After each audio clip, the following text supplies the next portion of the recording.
गले में सरस्वती, बुद्धि में चाणक्य। तुम भूल रही हो कि तुम पहले मंगेशकर हो, बाद में भोसले। जाओ, तुम्हारा गाना अच्छा ही होगा। आज तक मुझे वो सामना करना पड़ता है। उस तराजू में मुझे तौला जाता है कि लता अच्छी कि आशा अच्छी। लता 1 नंबर तो आशा 2 नंबर। लता मंगेशकर नहीं होती तो शायद मुझे भी कभी तौला नहीं जाता। मुझे भी ये कहा जाता कि मैं भी नंबर 1 पर हूँ। लेकिन बहन होने के नाते, और वो भी छोटी बहन होने के नाते, मुझे हमेशा इसका सामना करना पड़ा।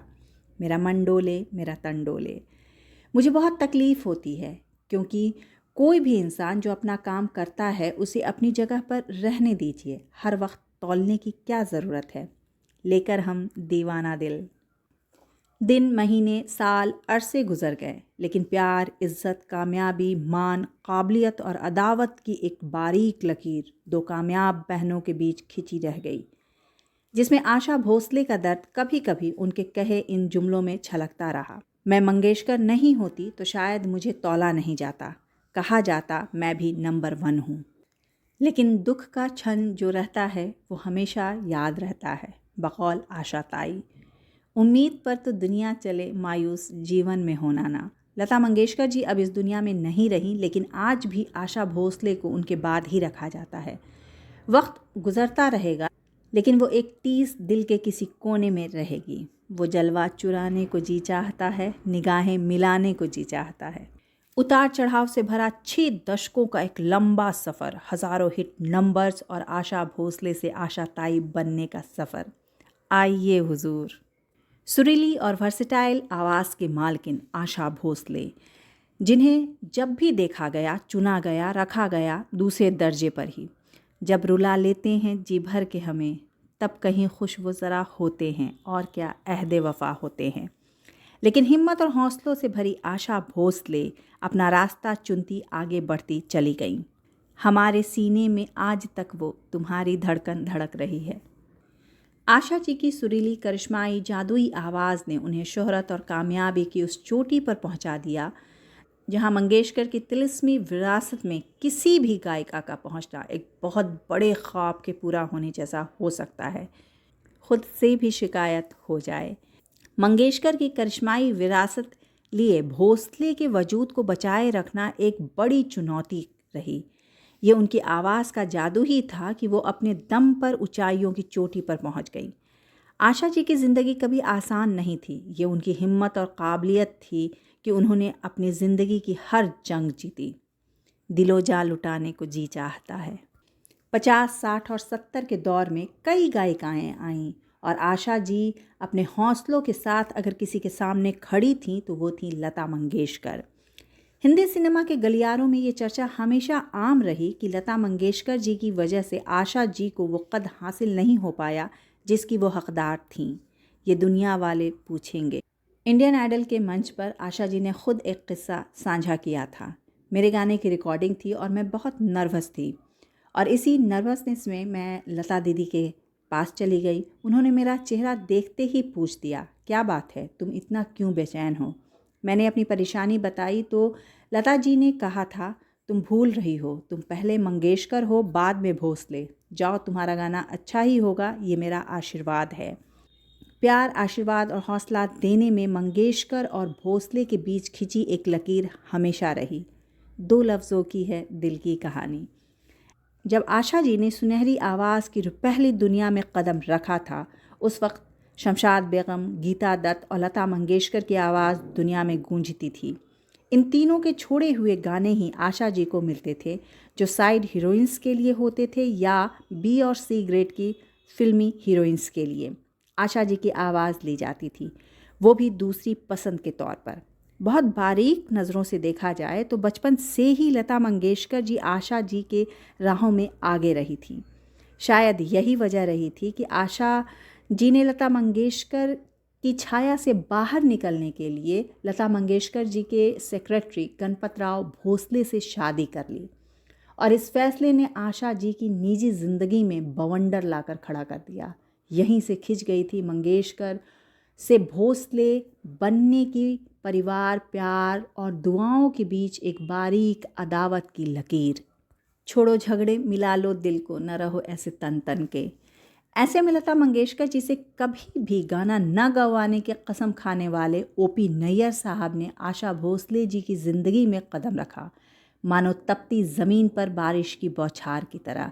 और ओपी नैयर साहब के साथ आशा जी ने मौसीकी के 7वें आसमान पर कदम रखा। उड़े जब जब जुल्फ़ें तेरी। प्रभा कुंज के छत के नीचे सी रामचंद्र और ओपी नैयर के कड़े टक्कर ने आशा भोसले की आवाज़ को उस मुकाम तक पहुंचा दिया जहां दुनिया ने आशा भोसले को सुना। आज मौजों की रवानी में किनारा बह गया। फिर आया 80s का वो दौर जब पंचम था R.D. बर्मन के एक्सपेरिमेंटल और चमकते संगीत ने आशा भोसले को लता मंगेशकर के बराबरी में न सिर्फ खड़ा कर दिया बल्कि आशा भोसले से आशा ताई बनने का रास्ता भी खोल दिया। मैं तेरी नसीब हूँ, मैं नसीब हूँ। गायकी की महारानी ने अपने वर्सेटाइल आवाज़ के जादू को जगजीत सिंह, अल्लाह रखा और A.R. रहमान के साथ भी जारी रखा और एक नए पैमाने पर पहुँचाया। जब सामने तुम आ जाते हो। पॉप, रॉक, भजन, गज़ल, हर तरह के सैकड़ों एल्बम में अपनी सुरीली करिश्माई आवाज़ से हिंदी सिनेमा और मौसीकी की दुनिया को नवाजा। ले गई दिल ले गई। थोड़ा पीछे देखा जाए तो परिणीता, बूट पॉलिश, CID जैसी फिल्मों में सुपरहिट गाने देने के बावजूद उनकी पहचान सिर्फ लता मंगेशकर की बहन के तौर पर थी, यानी म्यूज़िक डायरेक्टर्स के लिए दूसरी पसंद। ऐसे में फिल्म नया दौर में लीड सिंगर के तौर पर आशा भोसले जी को ओपी नैयर साहब ने चुना था। जाएं कहीं भी हम सजना, ये दिल तुझे दे जाएंगे।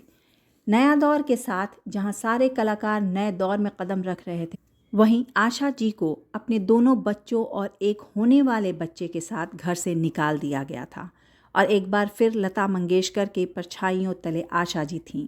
लेकिन ओपी नैयर साहब का साथ आशा जी और हिंदी सिनेमा के इतिहास में सदाबहार मेलोडियस गानों का मानो सैलाब ला दिया हो और आशा भोसले की जादुई वाइब्रिंग आवाज़ ने उन्हें लता मंगेशकर के बराबर लाकर खड़ा कर दिया। अपने हिम्मत, लगन और काबिलियत से आशा भोसले जी ने ज़ोरदार दस्तक दी थी। तन्हा तन्हा यहाँ पे जीना ये भी कोई बात है। सुरों के सुल्तान मोहम्मद रफ़ी साहब के साथ ओपी नैयर और आशा भोसले के साथ ने हिंदी सिनेमा के सुनहरे दौर में ऐसा जादू बिखेरा कि आज भी वो गाने मदहोशी बिखेरते हैं। इशारों इशारों में दिल लेने वाले। रिकॉर्डिंग से लेकर पार्टीज तक आशा जी ओपी नैयर साहब के साथ दिखती थीं। आशा जी को छोड़ दिया जाए तो ओपी नैयर साहब को कोई और गायिका का साथ शायद गवारा ही नहीं था, लेकिन आखिरकार साथ तो छूटना ही था और आशा भोसले और ओपी नैयर साहब अलग हो गए। ये साथ टूटना तकलीफ़ों भरा रहा। अब आशा जी की मदहोश कर देने वाली आवाज़ के जादू को साथ मिला था R.D. बर्मन साहब का। R.D. बर्मन साहब के साथ आशा जी की आवाज़ को हिंदी सिनेमा में मकबूलियत के उरूज पर लाकर खड़ा कर दिया। मेरे ख़त में लिपटी रात पड़ी है, वो रात बुझा दो। निजी ज़िंदगी हो या फिर प्रोफेशनल सीढ़ियाँ, R.D. बर्मन साहब के साथ आशा जी हर रोज़ एक नए पैदान पर चढ़ रही थीं, लेकर हम दीवाना दिल। R.D. बर्मन साहब के एक्सपेरिमेंटल संगीत को आशा जी की वाइब्रेंट आवाज़ के सिवा कोई भी इंसाफ नहीं दे सकता था। उस ज़माने में हेलन की आवाज़ कही जाने वाली आशा जी 1994 में फिर एक बार अकेली रह गईं। R.D. बर्मन साहब उन्हें छोड़ गए और आशा जी गायकी की दुनिया से थोड़ी दूर हो गई। लेकिन जब दिल, जान, रूह और विरासत में गायकी हो तो फिर संगीत की दुनिया में वापस तो आना ही था। चल मेरे संग संग ले ले दुनिया के रंग। फिल्म रंगीला और A.R. रहमान और सिर्फ आशा भोसले ही आशा भोसले। ऑस्ट्रेलियन क्रिकेटर ब्रिटली के साथ भी आशा जी ने सुर मिलाए। गाना था you are the one for me. Asha ji का ये सफ़र जहाँ हर अवार्ड बहुत छोटा दिखता है, सुर और साधना की महारानी एक मिसाल है मजबूती की। तुझे मैं जहाँ के नज़र से चुरा लूँ, कहीं दिल के कोने में तुझको छुपा लूँ। आशा भोसले। आशा जी की ज़िंदगी के मुख्तलिफ पन्ने हैं और हर पन्ने में दर्द और हिम्मत छुपी है। बॉलीवुड के ऐसे ही एक अनोखे किस्से के साथ मैं नीला अफरोज़ आप सभी के साथ रहूँगी, बस थोड़े इंतज़ार के बाद।